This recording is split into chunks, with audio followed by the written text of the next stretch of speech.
မန်ဂါတစ်ခုဆွဲဖို့ဘလောက်အချိန်နေပေးရလဲ enemy တွေတစ်ခုထွက်ဖို့ဘလို့ရေးလောက်ရလဲ enemy တွေမန်ဂါတွေမှာဆိုရင်ကောင်းမွန်ဖို့အချက်အဖြစ်လူတွေတတ်မှတ်ထားတဲ့စံချိန်စံညွှန်းတချို့ရှိပါတယ်အဲ့ဒါကတော့ plot တွေကောင်းလား power system ဘယ်လိုလဲဘလောက်ရသားမြောက်လဲ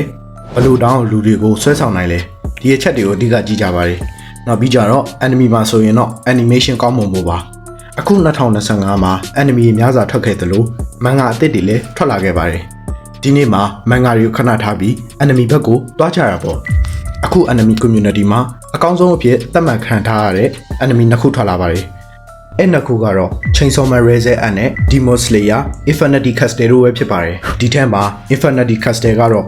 ကိုရိုင်းတောင်းတေချာမကြည့်ရသေးဘူးလို့ဝန်ခံရမယ်အခုပြောပြချင်တာကတော့ Chainsaw Man မှာ Chainsaw Man Razor က enemy တစ်ခုဆိုတာထက်ကိုပို့ရလို့ပြောလို့ရတယ်အနုပညာလက်ရာတစ်ခုလို့ပြောရင်တောင်မှညားမယ်မထင်ပါဘူးဒီ Chainsaw Man ကိုပြုတ်လောက်ခဲ့တာကတော့ Fujimoto ဖြစ်ပါတယ်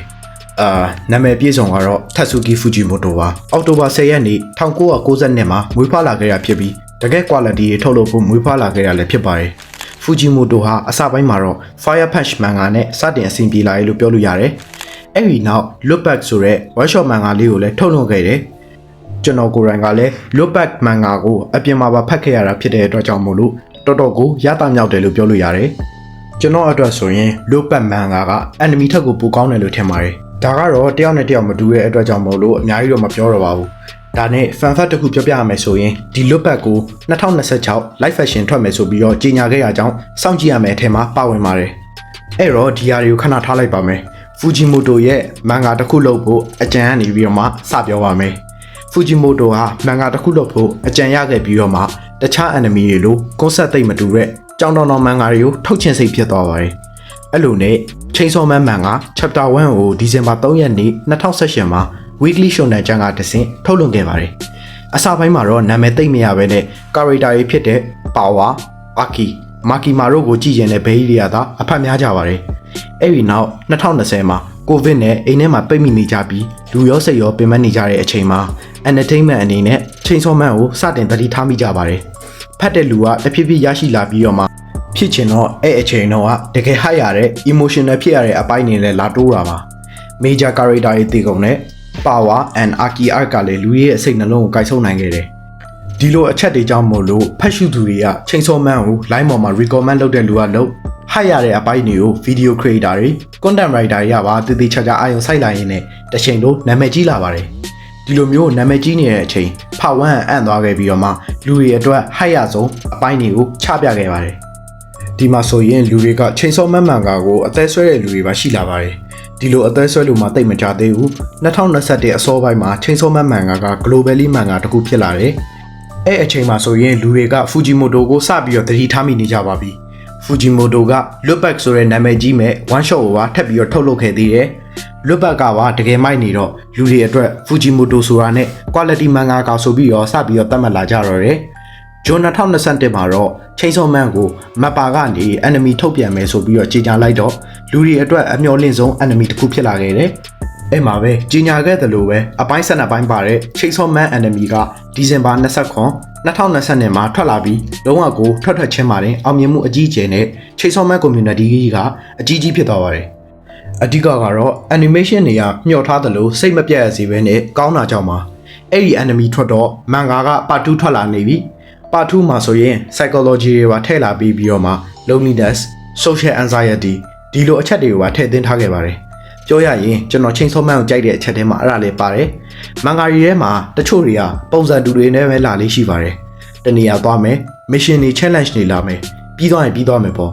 ဒါတွေကမကောင်းလို့တော့မပြောပါဘူးဒါပေမဲ့နည်းနည်းတော့ဤလာတာပေါ့ Fujimoto ကတော့ format တစ်မျိုးပဲမသွားပါဘူးပုံစံတွေ format တွေအမျိုးမျိုးနဲ့ဒီ Chainsaw Man ဆိုတဲ့မန်ဂါကိုဖန်တီးပြုလုပ်ပေးထားတာပါအခုထိကလည်း Fujimoto ကအောင်မြင်မှုတွေအလွန်ကိုရရှိနေတဲ့မန်ဂါကစည်ရင်းနဲ့မှာပါဝင်နေပါတယ်အဲ့တော့အခု trending ဖြစ်နေတဲ့ Razor Arc ကိုသွားကြတာပေါ့ Chainsaw Man Razor Arc ကကြည့်ရတဲ့လူတွေအတွက်တကယ်ကိုလှပတဲ့ enemy တစ်ခုဖြစ်ပြီးတော့မှစိတ်ကယ်စားလဲအတောင့်လိုက်ပေးတဲ့ enemy ဖြစ်ပါတယ်တကယ်လို့မှသင်ကဒီ Razor Arc ကိုမကြည့်ရသေးဘူးဆိုရင်အခုသွားကြည့်လိုက်ပါကျွန်တော် spoiler မပါတလောက်ထည့်ပြောမှာဆိုပေမဲ့ masterpiece ကြီးကို 100% ခံစားစေချင်လို့ပါအဲ့တော့ပြန်ဆက်ရမယ်ဆိုရင် Razor Arc က manga ဖတ်ပြီးသားကျွန်တော်အတွက်တောင်တကယ်ရင်ထဲစို့နေစေတဲ့ art တစ်ခုဖြစ်တယ်ဗျ အခုအော်စကာအတွက်တောင်မှန်းလို့ရနေပါပြီဒီဇလန်ကပါဝါတွေဘာတွေကိုအသာထားပြီးတော့ဇလန်နဲ့ကအချစ်ဇလန်ကန်တရားရဲ့ရက်ဆက်မှုတွေကိုဖော်ကျူးထားတဲ့ဇလန်တစ်ပုဒ်လည်းဖြစ်ပါတယ်ဒန်ဂျီအတွက်အရာရာကိုစွန့်စားရဲမဲ့တတ်တည်ပေးခဲ့တဲ့ Rezi တယောက်အတွက်အဆုံးသက်ကဘလို့မှကောင်းမနေဘူးလို့ပြောလို့ရတယ်ဘာမကောင်းတာလဲဆိုရင်ရင်ထဲကိုမကောင်းတာပါဒီကိစ္စကိုတော့မှကျွန်တော်ဟာတာလုပ်ချင်လို့တစ်တော်မှာတောင်းတင်ထားပါသေးတယ်ဒီဇလန်ကဘာကြောင့်ကောင်းလဲဒီအချက်တည်းရိုးရှင်းပါတယ်ဖူဂျီမိုတိုရဲ့ plot ခိုင်ခိုင် emotional ဖြစ်အောင်လုပ်နိုင်စွမ်းနဲ့ Mappa Studio တို့ရဲ့ animation အလန်းကြီးပေါင်းထားပြီးတော့မှမျက်ရည်ကျရအောင်အမှုပညာမြောက်တဲ့ anime တကားကိုထုတ်လုပ်ခဲ့တာပါ Reze နဲ့ Danji တို့လိုလူအများအတွက်အသုံးချခံစစ်လက်နက်တစ်ခုလိုဖြစ်တည်မှုကိုမြင်ရတယ်နှစ်ယောက်စလုံးကကြောက်စရာကောင်းအောင်တန်မာကြတယ်ဆိုရင်ပဲကလေးတိုင်းလူတိုင်းရရှိကြတဲ့အခြေခံအခွင့်အရေးကိုတောင်မရရှိနိုင်ကြဘူးအသေးနှလုံးမဲ့စွာလူများကျိုးဆွဲရကနေရတဲ့ဘဝတူနှစ်ယောက်ရဲ့ဇလန်းကရတာမြောက်တယ်ဆိုတာထက်တောင်ပိုပါတယ်အခုဆိုရင်မာကီမာဖန်လေးတချို့အတောင်မှမာကီမာကိုအမြင်ဆောင်သွားကြပါတယ်ကန်တရားကသာမာကီမာကိုနောက်ကျသွားစေခဲ့မယ်ဆိုရင်အနည်းဆုံးတော့ဒန်ဂျီနဲ့ရဲဇဲကိုနှစ်ယောက်တွေ့ဆုံကြရင်ပေးလိုက်မယ်ဆိုရင်ဟုတ်တာပဲကိုကဖူဂျီမိုတိုမှမဟုတ်တာအကယ်၍သာရဲဇဲကသူ့ရဲ့တရုတ်မှန်ကိုချပြပြီးတိုက်ခိုက်မှုတွေမပြုလုပ်ခဲ့ရင်ဆိုတာမျိုးကိုလည်းတွေးဦးကြသလိုအများဖြစ်စေချင်ကြတာကတော့ရဲဇီတယောက်ဒန်ဂျီစောင့်နေတဲ့ကဖေးလေးတွေကိုသာဝင်သွားပြီးပန်းလေးတွေကိုပေးမယ်အတူတူထွက်ပြေးကြမယ်လို့ပြောတဲ့ဒန်ဂျီရဲ့အနောက်ကိုရဲဇဲကလက်ခံပြီးလိုက်သွားမယ်သူတို့တနေရာမှာအကြောင်းအတူတူတက်ကြမယ်စာရိတ်တင်ဘဝကိုပျော်ပျော်ရွှင်ရွှင်ဖြတ်တန်းကြမယ်မိသားစုတစ်ခုအနေနဲ့ပျော်ပျော်ရွှင်ရွှင်ဖြတ်တန်းရင်အချိန်တွေကိုကုန်ဆုံးကြမယ်ဘလောက်တောင်ကန်ကောင်းလိုက်မလဲဒါပေမဲ့လည်းအင်းပေါ့ကန်တရားကကိုယ့်ဘက်မှာပါမနေပါဘူးဒါကြောင့်ဒီလို RPG တစ်ခုကအော်စကာတိုင်းဝင်နေတာကအံ့ဩလို့တော့မရဘူးပေါ့